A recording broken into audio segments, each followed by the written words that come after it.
என்ன பண்ற? வெளிய என்னடா இது? வெளிய போ.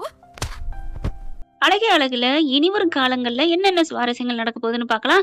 இப்ப தாங்க பாக்கியராஜுக்கு சந்தோஷம். ஏன்னா, அப்பா நியாயமா பேசிப்புட்டாரே அப்படின்ட்டு அப்பப்ப அவரு நியாயம் பேசுறாங்க தாங்க. நான் எத வச்சு சொல்றேன்னா, மதி வெளியில படுத்திருந்தாங்க இல்லையா? அப்ப இவன் ஏன் உள்ளார படுத்துட்டு இப்படி உன்னைய வெளிய வச்சான்? போம்மா உள்ளார அப்படின்னு மகன திட்டுனாங்கல்ல. அப்பவே தெரிஞ்சு போச்சு இவங்க கிட்ட அப்பப்ப ஒரு நியாயம் வந்து தல தூக்குதுன்னு. அதாவது நோட் பண்ணிக்கோங்க. அப்பப்பங்க, எப்பவும் இல்லங்க. எப்பவுமே நியாயவாதியா இருந்தா அவங்கள நெஞ்சில தூக்கி வச்சு, நீங்க தான்டா அப்பன், ஆத்தா, மாமனார், மாமியார்ன்னு செல வைக்கலாங்க. ஆனா இவங்க அப்பப்ப பண்றதுனால, அப்பப்ப இவங்கள நல்லவங்கன்னு சொல்லிக்கலாம். அவ்வளவுதான் இவங்களுக்கு குடுக்க வேண்டிய பட்டம். இருந்தாலும் அப்பா மனசு மாரி சொல்லிட்டாரு. மாமா அந்த மாரி பேசுறதுனால, மாமாவ பத்தி அப்பாவே புரிஞ்சுக்கிட்டாருடா சுரேஷு. நீ பார்த்து நடந்துக்கடா அப்படின்னு சுரேஷ்கிட்டயும் சொல்றாங்க. பார்த்துக்கிறேன். இவருக்கு சுரேஷுக்கு பூரா என்னென்ன நெனப்பு தெரியுமா? மாமா சொன்ன மாரி மதிய மயக்கணும் அப்படிங்கிற நெனப்புல தான் இருக்காரு. இங்க மலர்கிட்டயும் போயிட்டு பாக்கியராஜ் போயிட்டு அவ்ளோ அள்ளி விடுறாங்க. பரவால்ல அப்பா இப்படி பேசுவார்ன்னு நான் நெனைக்கவே இல்ல. அப்படி இப்படின்னு பேச, எல்லாரும் பேசுறாங்க. ஆனா உங்களுக்கு தான் தெரியல. இந்த மலர் புள்ள அப்பப்ப வேற கோச்சுக்கிறது. இளிச்சவன் எவன்னு தெரிஞ்சு அவன்கிட்ட எருமைன்னு சொல்லுவாங்க இல்லையா? அது மாரி தாங்க பாக்கியராஜ் ஒரு அப்புராணி. அவர்கிட்டயே தாங்க காமிக்குது. அடுத்து ஒரு மதிய இளிச்சவாயின்னு நெனச்சுட்டு கோச்சுக்குச்சு. இப்ப சமாதானம் ஆயிட்டாங்க. அது ஒரு பிரச்சனை இல்ல. இருந்தாலும் யாருக்கெல்லாம் அந்த பாக்கியராஜ், மலர் ஜோடிய விட நம்ம சுரேஷ் மதி ஜோடி தாங்க பார்க்க பக்காவா இருக்குன்னு நெனைக்கிறவங்க, நம்ம சேனலுக்கு உங்க பொண்ணான கையால ஒரு கருத்த தெரிவிச்சுட்டு ஒரு லைக்க போட்டு சப்ஸ்கிரைப் பண்ணிருங்க ஃப்ரெண்ட்ஸ். சுரேஷ் என்ன நெனைக்கிறாரு? தங்கராஜ் சொன்னாங்க இல்லையா? அத எப்படி நம்ம வழி நடத்துறது அப்படின்ட்டு போறாங்க. மதி வந்து கொஞ்சம் சோகமாத்தான் இருக்காங்க. உட்கார்ந்திருக்கா உட்கார்ந்திருக்கா. இதோட அப்படி கோழி அமுக்கணும் அமைக்கிறணும் அப்படின்ட்டு சாப்பிடா மதி அப்படிங்கிறாங்க. இல்ல வேணாம். நல்லா தாங்க அந்த பிள்ளையும் பேசுது. ஆனா பாத்தீங்கன்னா இவரு போயிட்டு 2 இட்லிய கொண்டாந்து, இந்தா மதி சாப்பிடு. ஆத்தாக்காரிக்கு ரொம்ப காண்டு. என்னடா இட்லியெல்லாம் எடுத்து கொண்டு போய் குடுக்குற? இது அடங்க மாட்டாளுகடா. ஆணவத்துல நம்மள அடக்கிருவாளுக. இதெல்லாம் தேவையில்ல. நீ சொன்னா கேளு சுரேஷு.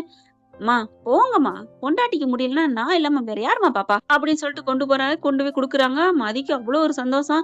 பரவாயில்லையே நம்ம மேல இவ்வளவு பாசத்தை காமிக்கிறாரே அப்படின்னுட்டு அதுக்கப்புறம் வேற வழி இல்லாம வாங்கி 2 இட்லியை சாப்பிடுறாங்க. இங்க மலர் அதை பார்த்துட்டு ரொம்ப சந்தோஷப்படுது. என்ன சுரேஷ் சாப்பிட்டாளா? சாப்பிட்டா அப்படின்னு சொல்லிட்டு அந்த தட்டை எடுத்துட்டு போறாங்க. அடுத்து நீ வா சுரேஷ் சாப்பிட. பரவாயில்ல நீ எனக்கு என்னமோ மனசு சரியில்லை சாப்பிடல. அதெல்லாம் கூடாது. வா சாப்பிட்டு போலாம். என்ன நீ நினைச்சிட்டு இருக்க? 1000 பிரச்சனை இருந்தாலும் சரி சாப்பிட்டுட்டு அதுக்கப்புறம் தான் ஃபேஸ் பண்ணணும் அப்படின்னு கூட்டிட்டு போறாங்க. அடுத்து ஆளாளுக்கு சாப்பிட. என்னடா சுரேஷ் உன் பொண்டாட்டி என்ன பண்றா? வீட்டுலதான் உட்காந்துருக்கா, ரூம்குள்ளதான் இருக்கா. அப்புறம் என்ன ரூம்குள்ளதான் இருக்கா? நான் என்ன மொட்டை மாடியில இருக்கான்னு சொன்னேன். அப்புறம் ஏமா கேக்குறீங்க? இல்லடா என்ன பண்றான்னு கேட்டேன்.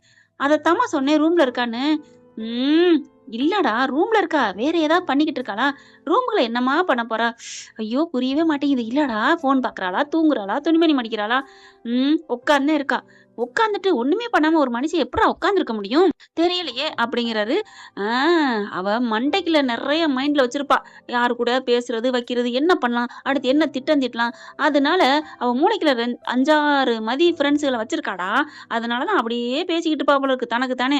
பாரு இங்க வா அப்படின்னு சொல்லி கூப்பிட. அம்மா சாப்பிடுங்கம்மா. டேய் வாடா அப்படின்னு மெல்ல எட்டி பார்த்தா இது மதி என்ன பண்ணுது? கண்ணை மூடி தூங்கிக்கிட்டு இருக்கு. பல்பு வாங்கிறது மாமியா.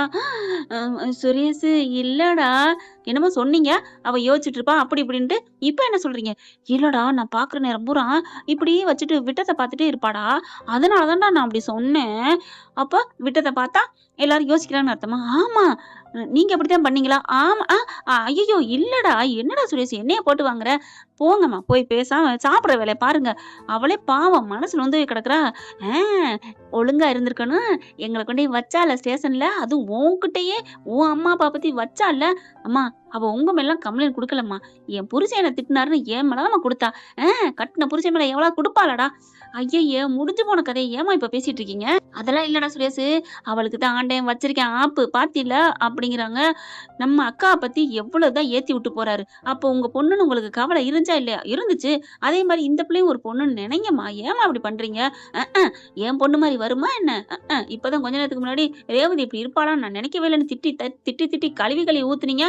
சரி விட்றா போ உன் பொண்டாட்டி பக்கம் நாங்க இனிமே திரும்பல அப்படின்ட்டு இங்கிட்டு சாப்பிட ஆரம்பிக்கிறாங்க. உடனே புருஷன் வந்துட்டு ஏன் லட்சுமி அவங்க எப்படியோ போறா போ. இப்ப எல்லாம் ஆளாளுக்கு கொம்பு முளைச்சு போச்சு. மரியாதையே இல்ல. பெரியவங்களுக்கு எல்லாம் அந்த காலத்துல யாரு மரியாதை கொடுக்குறா? அப்பா அதெல்லாம் இல்லப்பா நாங்க மரியாதைப்பா கொடுக்குறோம் அப்படின்னு சுரேஷன் பாக்கிறான்னு சொல்ல. நீங்க கொடுப்பீங்கடா அப்படிங்கிற மலரை பார்க்க. அவங்க கொடுத்தா நாங்க கொடுக்க மாட்டேங்கிறோமா? வர்றவங்களுக்கு கொடுக்க விட மாட்டேன்னு பண்ணிடுறாங்களா? அதுதானே சொல்ல போறீங்க? ஏய் என்னடி மாமனார் ஏத்து பேசுற? இங்க பாருங்க அத்த, அவங்க சொல்ல வந்தது அததான். இப்ப சொன்னாதான் என்னைய அப்படிங்கிறாங்க. அப்ப ரேவதி எங்கேருந்து பண்றாங்களே, அதுவும் என்ன? அதுக்கு என்ன? அவளுக்கும் பண்ணா தப்பு தப்புன்னு தான் நான் சொல்லுவேன். எம்புடு பேச்சு பேசியிருக்கா. அது மட்டும் என்னம்மா? அதுவும் இல்லாம மருமகங்களே நம்ப முடியல. வந்து என்னம்மா பேசுனா? ச்சே! யார நம்புறது, யார நம்பலன்னு தெரியல அப்படின்னு 2 எந்திரிச்சு போகுதுங்க. இப்ப சுரேஷ் பாக்குறாரு. அப்பா பரவாயில்லையே! நல்லா பேசுறாரே! பாக்கியராஜ் அதே தான் பேசுறாங்க. அவங்கவங்க போய் படுத்துறாங்களா? இப்ப பாக்கியராஜ் அட்வைஸ் பண்ணிட்டு போயிடுறாரு. படுக்க போறாரு சுரேஷ். போகையில இவருக்கு என்ன பண்ணுது, மதி சும்மா தாங்க படுத்திருக்கு. லைட்டா கண்ண திறந்து பார்த்து ஃபோன பாக்குறாங்க. ஆஹா! ஆள் முழிச்சிருக்கு. இப்ப என்ன பண்ணலாம்? மூடு ஏத்திக்க என்ன பண்றது? அப்படின்னு சொல்லிட்டு வெளியில வாராருங்க. பார்த்தா எங்கேயாவது பூ இருக்குமா? அப்படின்னு கொஞ்சம் தள்ளி போயிட்டு வண்டி எடுத்துட்டு போயிட்டு பூ வாங்கிட்டு வர்றாருன்னா பாத்துக்கோங்களேன். வேக வேகமா வாங்கிட்டு வந்து, "மதி, மதி" அப்படின்னு கூப்பிட, "என்ன?" அப்படிங்கிறாங்க. "இந்தா பூ வச்சுக்கோ." பூவா? எனக்கு பூ வைக்கிற மூடு இல்லையே." "வச்சுக்க மதி. நான் இப்ப கூட ஒரு படம் பார்த்தேன். பெண்கள், ஆண்கள், புருஷன், பொண்டாட்டி எல்லாருமே பூ வச்சுக்கணுமா." "என்னது ஆண்களா?" ஆண்கள் வச்சு விடணும், பொண்டாட்டிமாரு வாங்கிக்கணும். அப்படி பார்த்தேன்." அப்படின்னு சொல்ல, "எனக்கு வேணாம். எனக்கு மூடே சரியில்ல. எனக்கு ஒரு மாதிரியா இருக்கு" அப்படிங்கிறாங்க. "அட என்ன மதி எந்திரி" அப்படின்னு. "சரி நீ எந்திரிக்கவே வேணாம். நான் அப்படியே தலையில வச்சு விடுறேன்னு" தலையில திணிச்சு விடுறாரு. "வேணாம் சொன்னா கேளுங்க" அப்படின்னு சொல்ல, "அதெல்லாம் வேணாம் விடு மதி" அப்படின்னு முன்பக்கம் அப்படியே வந்து உட்காந்துக்கிட்டு தலையில வச்சு விட்டுறாரு. வச்சோனே அப்படியே ஒரு மாதிரியா கோவமா வருது. சரி அதுக்கப்புறம் எந்திரிப்பாருங்கிறக்காண்டி அமைதியா இருக்கிறாங்க. அதுக்கப்புறம் கிட்டக்க அப்படி குனிஞ்சு, "மதி" அப்படின்னு சொல்ல, "என்ன?" "இல்ல நீ எவ்வளோ அழகா இருக்க தெரியுமா?" ம். என்ன? எலி 8 மலை வெட்டியோட போகுது. இப்ப என்ன? திடீர்னு ஏன் இத வந்து சொல்றீங்க? அப்படின்னு எந்திரிக்க போறாங்க. எந்திரிக்க வேணாம், எந்திரிக்க வேணாம் படு. இல்ல வேணாம் அப்படின்னு கைய தட்டிவிட்டு உட்கார்றாங்க கட்டில்ல. அவரும் பக்கத்துல உட்கார்றாரு. அப்படியே ஷோல்டர்ல கைய வைக்க, அப்படியே திரும்பி பார்க்க, "என்ன?" அப்படிங்கிறாங்க. ஒண்ணும் இல்ல. ஆ எப்படி மணக்குது தெரியுமா பூவு?" அப்படின்னு சொல்லிட்டு கைய பிடிக்கிறாரு. தன்னோட கிஸ்ஸ குடுக்க போறாங்க. செம்ம கோவம் வருது. "இப்ப போறீங்களா? இல்லையா? போறீங்களா என்ன? என்ன பண்ணிட்டு இருக்கீங்க?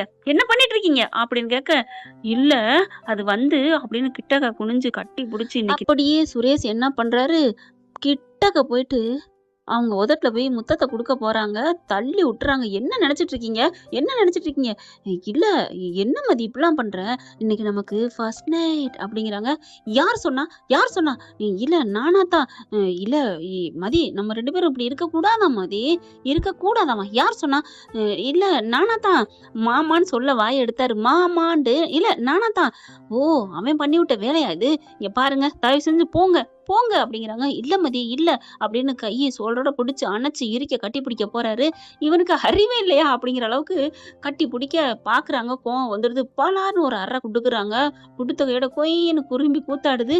போய் அந்தாண்ட போய் விழுகுறாங்க. ஒரு அறையில போய் பொத்துக்கடின்னு விழுக, "என்ன மதி நீ என்ன இப்படிலாம் பேசுற?" அப்படின்னு சொல்ல, "ஆமா என்ன நெனச்சுட்டு இருக்கீங்க? நான் எவ்வளோ நொந்து போயிருக்கேன். என்ட்ட வந்து இப்படிலாம் பேசுறீங்க. உங்களுக்கு கொஞ்சமாவது சென்ஸ் இருக்கா? சென்ஸே இல்லையா?" அப்படின்னு கத்த கத்த எல்லாரும் வந்துடுறாங்க. "டேய் என்னடா ஆச்சு? என்னடா ஆச்சு?" அப்படின்னு சொல்ல கதவ தொறக்குறாங்க. தொறந்தா ஆடி போறாங்க. "என்னம்மாச்சு? என்ன ஆச்சு?" மலர் அப்படியே கட்டி பிடிச்சு அழுகுறாங்க. "டேய் என்னடா நடக்குது?" அப்படிங்கையில மலர்ட்ட மதி எல்லாத்தையும் சொல்றாங்க. "அன்னைக்கு மரியாதை இவர் இப்படி பண்ணிட்டாரு" அப்படின்னு கேட்க, "டேய் என்னடா ஆனுச்சு?" அப்படின்னு மாமனார் கேட்க, அப்பா கேட்கிறாரு சுரேஷுகிட்ட. "இல்லப்பா அது வந்துப்பா" பாக்கியராஜ் திட்டுறாரு. "என்னடா நடந்துச்சு?" அது வந்து அவ என் பொண்டாட்டி தானே! அதுக்காண்டி நான் கிட்டக்க போய் தொடக்கூடாதா?" அப்படின்னு கேட்க, "பொண்டாட்டி தான்டா யார்றா இல்லைன்னு சொன்னா? அதுக்காண்டி நீ என்னடா பண்ண?" அப்படிங்கிறாங்க. மலரும் பாக்கியராஜும் பாக்குறாங்க. பாக்கியராஜ் சொல்றாரு, "அப்பா இவன் கொஞ்சம் ஓவரா தாப்பா இருந்துக்கிட்டான். அங்கேயும் இப்படி தாப்பா பண்ணியிருக்கிறான். தலையில அடிபட்டதுக்கு காரணம் என்ன தெரியுமா?" "என்னடா சொல்ற? இப்ப இங்க இடுப்ப கைய பிடிச்சிட்டு இருக்கேன்ல, இங்க விழுந்தது இடுப்பு வலி. இடுப்பு விழுந்திருக்கு. அதனால அவனுக்கு அந்த வலி. அங்க விழுந்தது தலையில. அதனால தலையில வலி." "என்னம்மா சொல்ற? என்ன நடக்குது?" அப்படின்னு கேட்க ராஜலட்சுமி, "டேய் என்னடா பண்ண? ஆ ஒரு பொண்டாட்டிட்ட அத்துமீறி நடந்துக்கலாமா?" "என்னது? அத்துமீறியா? டேய் சுரேஷு நீயாடா அப்படி பண்ண? நானாடா உன்னைய நான் அப்படியாடா வளர்த்தேன்? வா வா வா வா!" ஐயோ ஐயோன்னு 2ம் அடிச்சுக்குதுங்க.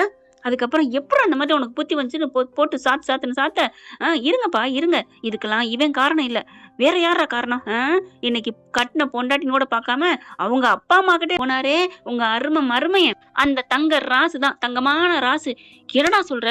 "ஆமாப்பா கேளுங்க சுரேஷ்ட்ட." "டேய் சொல்றா, அண்ணன் சொல்றது சரியா?" அப்படியே திரு திருன்னு முழிக்க, "சொல்லுடா." "ஆமாப்பா." "என்னடா சொன்னாரு?" "அது வந்து சொல்றா. நீ இப்படி இருக்கிறதுனால தான் விலகி போறா. அவகிட்ட எப்படியாவது நீ அப்படின்னாரு. அதுதான்." "சரி சொன்னா. அங்கேயே நடந்துச்சுல்ல எக்ஸாம்பிளு. அங்கே காமிச்சாச்சுல, தலையில அடிபட்டிருக்குல, ஒரு பூனை கூட பால் எடுக்கையில சுட்டு போயிட்டா அடுப்படி பக்கம் போகாதுடா. அப்படி இருக்கல நீ பட்டு மறுபடியும் போயிருக்கிற. இதுல யாரு பாலு யாரு பூனை? அடிச்சேனே அப்படின்னு சுரேஷ் அடிக்க போறாங்க. அப்பா அப்பா அப்படிங்கிறாரு. அதுக்கப்புறம் பாவண்டா அந்த பிள்ளை வேலை போச்சுன்னு இருக்கையில மாமா சொன்னாருன்னு அவர் ஐயோ ஏன் மாப்பிள்ளைக்கு என்ன அறிவே இல்லையா? என்னடி இப்படி பண்ணி வச்சிருக்காரு? நான் என்னங்க பண்ணுவேன்? மத்த நேரத்துல மாப்பிள்ளைன்னு சொல்றீல, நீங்களும் தான் மாப்பிள்ளைன்னு சொல்றீங்க. அது சரி மாப்பிள்ளைன்னு சொல்ல முடியும். ஐயோ நிறுத்துங்க அப்படின்னு பாக்கியராஜ் கத்துறாரு. அதுக்கப்புறம் வாராரு. இங்க பாருப்பா, நீ கவலைப்படாதப்பா, அவன் இப்படி தப்புதான். உன்னை உன் இஷ்டம் இல்லாம தொட்டது தப்புதான். பொண்டாட்டியா இருந்தாலும் சரி, புருஷனா இருந்தாலும் சரி, தனி ரூமா இருந்தாலும் சரி, அவங்கவுங்க இஷ்டத்தோட தான் தொடணும்ப்பா. அதுக்காக நான் மன்னிப்பு கேட்கிறேன்ப்பா.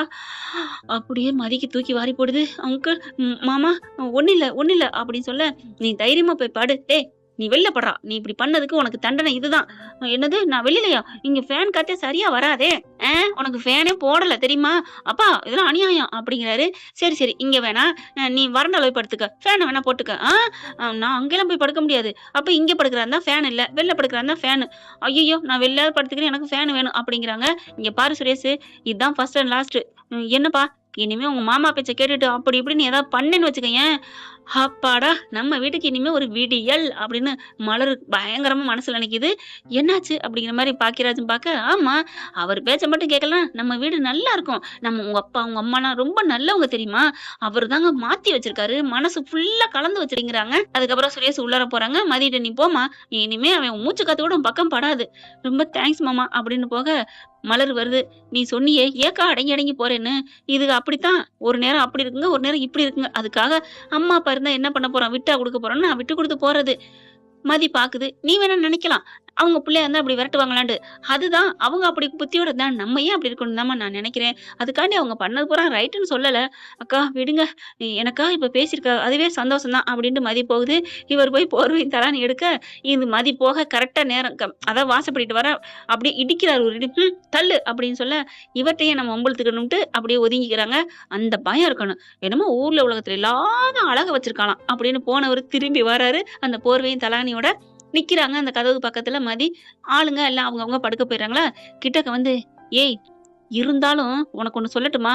என்ன அப்படிங்கிற மாதிரி பார்க்க, கண்ணம்லாம் வலிக்குதுடி. இருந்தாலும் அந்த பாவத்தோட அந்த சாபத்தோட உன்கிட்ட சொல்றேன். என்ன அப்படிங்கிறாங்களா. இந்த அழகு ஊர்ல இல்லாத அழகு பூரா உன் முகத்துல வச்சிருக்கேல, உன் உடம்புல அப்படியே அழகா செதுக்கி வச்ச சிலை மாதிரி வச்சிருக்கேல்ல, அது இருக்குதுன்ட்டு ஆணவத்துல ஆடாதடி. அந்த அழகு ஃபுல்லா எனக்கு தான் கொடுக்கணும். அதை தெரிஞ்சுக்க. என்னமோ அழகா இருக்கேன்னு கிட்டக்க வந்து உன்னை கொஞ்சம் வந்துட்டேன், கட்டி பிடிக்க வந்துட்டேன். என் மாமா சொன்னாங்கிற கண்லாம் வரல. என் மனசுக்குள்ளேயே நீ அழகா இருந்த, அதனாலதான் நான் வந்து பொண்டாட்டி தானேன்னு வந்து கட்டி பிடிச்சேன். இது ஒரு தப்புன்னு சொல்லி நான் அரைஞ்சு பதம் பார்த்து வீட்டுல எல்லாத்தையும் பத்தி வச்சுட்டில. இருடி, இந்த அழகா இருக்குங்கிற திமிரு இரு, ஒரு நாளைக்கு என்கிட்ட வரணும் அப்படின்னு போக மதிக்கு சிரிப்பு வருது. என்ன நம்மள அழகுன்ட்டு போறாரா? அதாங்க அழகுன்னு பெண்கள் அப்படியே அடிக்ட் ஆயிரும் பாத்தீங்களா. இருந்தாலும் அவர் சொன்ன விதம் அவங்களுக்கு பிடிச்சிருக்கு. பாவமா இருக்கு. உள்ளுக்கு போய் படுக்கிறாங்க. இவங்க வெளில போறாங்களா. ஐயோ வெளில படுக்கிறாரு, கொசு கடிக்குமே, என்ன பண்ணலாம்? வேண்டாம் மதி, அவன் ஒரு நாளைக்கு கடக்கட்டும் அப்படின்னு நினைக்கிறாங்க. இருந்தாலும் அவர் அப்படி என்ன தப்பு பண்ணிட்டாரு? நம்ம மேல பாசமா தானே வந்தாரு அப்படின்னு நினைச்சிட்டு மெல்ல சுரேஷை பாக்குறக்காண்டி வெளியில போறாங்க. ஃப்ரெண்ட் என்ன ஃப்ரெண்ட் எப்படிலாம் போனால் நல்லா தானே இருக்கும். பார்க்கலாம் என்ன நடக்க போகுதுன்னு. இந்த பதிவு உங்களுக்கு பிடிச்சிருந்துச்சுன்னா உங்க பொண்ணான கையால் ஒரு லைக்கை போட்டு சப்ஸ்கிரைப் பண்ணி ஆதரவு கொடுங்க அன்பு உறவுகளே. தேங்க்யூ. அப்பாடி ஒரு சோடா கொடுங்கப்பா, தொண்டையெல்லாம் வலிக்குது. இந்த வீடியோ உங்களுக்கு பிடிச்சிருந்தா தயவு செய்து லைக் பண்ணுங்க. இன்னும் அப்டேட்ஸ்க்காக சேனலை சப்ஸ்கிரைப் பண்ண மறக்காதீங்க. நம்ம கிட்ட இருக்க எல்லா சேனல்ஸோட லேட்டஸ்ட் வீடியோ அப்டேட்ஸ்க்காக மேல ரைட் சைடுல காட்டுற லிங்கை கிளிக் பண்ணி வாட்ஸ்அப் குரூப்ல ஜாயின் பண்ணுங்க. உங்களிடம் விடைபெறுவது நான் உங்கள் மெஹர்.